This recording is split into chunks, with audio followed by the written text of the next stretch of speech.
एकदम झटपट होणारी चटपटीत चटणी मी दाखवणार आहे. बनवणार आहे कच्च्या आणि पिकलेल्या टोमॅटोची चटणी मी बनवणार आहे. खूप झटपट होते आणि चटपटीत आहे. चपातीबरोबर भाकरीबरोबर तर उत्तम लागतेच, पण भाताबरोबर सुद्धा खाली तरी छान लागते. चला तर मग रेसिपीला सुरुवात करूया. घेतलेले आहेत कच्चे टोमॅटो, एक पिकलेला घेतलेला आहे, 4 हिरवी मिरची आहेत आणि 2 कांदे घेणार आहे आणि थोडीशी कोथिंबीर आहे आणि 7-8 लसणाच्या पाकळ्या घेणार आहे. इथे आपल्याला टोमॅटो आणि कांदा मिरची कापून घ्यायची. हे कढई आपण ठेवलेली आहे.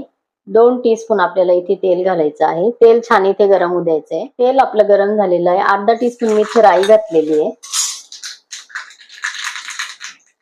इथे हिरवी मिरची आपल्याला घालायची.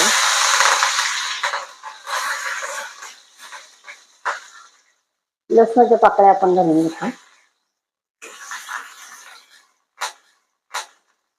इथे आपल्याला थोडासा कढीपत्ता घालून घ्यायचा आहे.